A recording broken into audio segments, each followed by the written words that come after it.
যারা নিট ২০২৫ দিয়েছিলে, তারা জানো যে সম্ভাব্য রেজাল্টের ডেট ছিল তোমাদের জুন মাসের ২ তারিখ। মধ্যপ্রদেশ হাইকোর্টের একটা বিশেষ রায়ের জন্য হয়তো তোমাদের রেজাল্টের ডেট ডিলে হতে পারে। যারা ভাবছো যে এই বছর ৫০০ অ্যাবভ আছে, তাদের হয়তো টেনশন লাগছে যে রেজাল্ট কবে দিবে, র‍্যাংক কত হবে। সেটাই একটুখানি লেটেস্ট ইনফরমেশন দেওয়ার জন্য এই ভিডিওটা বানানো। পুরো অথেন্টিক নিউজ সহ দেখানোর চেষ্টা করব। এই যে খবরটা এসেছে, এটা টাইমস অফ ইন্ডিয়ার তরফ থেকে খবরটা। এই খবরটা প্রকাশিত হয়েছে আজকে টাইমস অফ ইন্ডিয়াতে। লেখা আছে, Madhya Pradesh high court puts NEET Yuji result on hold. কি হয়েছিল বিষয়টা? ওই যে Madhya Pradesh high court indoor bench Thursday ordered এ টেম্পোরারি হল্ট। হল্ট মানে স্থগিতাদেশ দিয়েছিল। On the declaration of NEET Yuji ২০২৫ examination result, অর্থাৎ রেজাল্টের উপর স্থগিতাদেশ দিয়েছে যে রেজাল্ট এখন প্রকাশিত হবে না। কারণ কি? Due to controversy over power failure at a centre. মধ্যপ্রদেশের বেশ কিছু সেন্টারেতে কি হয়েছিল না, পাওয়ার ফেলিওর অর্থাৎ কারেন্ট চলে গেছিল, ছেলেরা হয়তো ফ্যান চলেনি, দেখতে পায়নি, যাও কিছু হয়েছিল। সেই কারণে কোর্টে অ্যাপিল করেছিল, যেই কারণে কোর্ট থেকে এই রায়টা দেওয়া হয়েছে। কারণ কি? এনটিএর কাছে জবাব চাওয়া হয়েছিল যে এগুলো যে ফেলিয়ার হয়েছে তোমরা কি করতে চাও, সেগুলোর অ্যান্সার এনটিএ যেহেতু দেয়নি, সেই জন্য স্থগিতাদেশ দেওয়া হয়েছে, যেটা পরবর্তীতে লেখা আছে। যে the bench of justice Subodh Abhyankar noted in its interim order that no representative have appeared for the respondent, অর্থাৎ এনটিএ এর কোনো রেসপন্ডেন্ট বা কোনো ওদের এজেন্ট বা কেউ একজন রিপ্রেজেন্টেটিভ কেউ ছিল না। সেই কারণে কি হয়েছে না, যে রেটার রায় দেওয়ার আজকের কথা ছিল সেটা ৪ সপ্তাহ পিছিয়ে দিয়েছে। বলছে next hearing is around 4 weeks. আবার জানো আমাদের কোর্টেতে একটা জিনিস আছেই, ডেট পে ডেট, ডেট পে ডেট, মানে তারিখ পে তারিখ চলতেই থাকবে। তো ৪ সপ্তাহ পর তারিখ দিয়েছে, ৪ সপ্তাহ পর তারিখ মানে ১ মাস পার।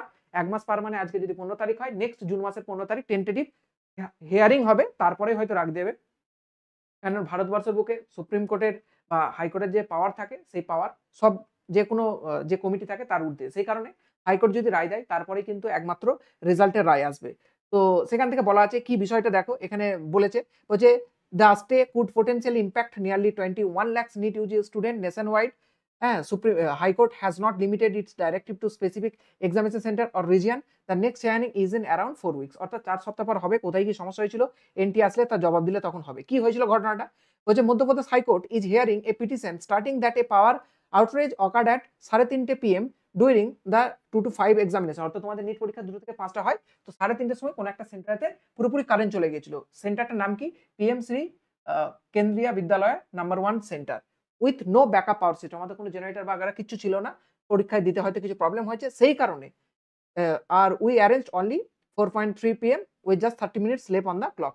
তো কারেন্ট অনেকক্ষণ চলে যাওয়ার কারণে বহু স্টুডেন্টের প্রবলেম হয়েছিল। তাদের ভালো রেজাল্ট হবে না এরকম আশা করে, বা এক্সাম এমনিতেই কঠিন ছিল। যাই হোক, কিছু না কিছু একটা বিষয় ছিল। সেই কারণে তারা পিটিশন দিয়েছিল। পিটিশন দেওয়ার ফলে রেজাল্ট কিন্তু ডিলে হতে পারে। তো সেটাই একটুখানি জাস্ট একদম ইনফরমেশন ছিল তোমাদের জন্য, যেটা খুব ইম্পোর্টেন্ট। বহু ছেলের নিট ইউজি ২০২৫ পরীক্ষা কঠিন কারণে তো পরীক্ষা খারাপ গিয়েছে। তার উপর আবার যদি লোকে টাইম কম পায় তাহলে তো আরো পরীক্ষা খারাপ যাবে।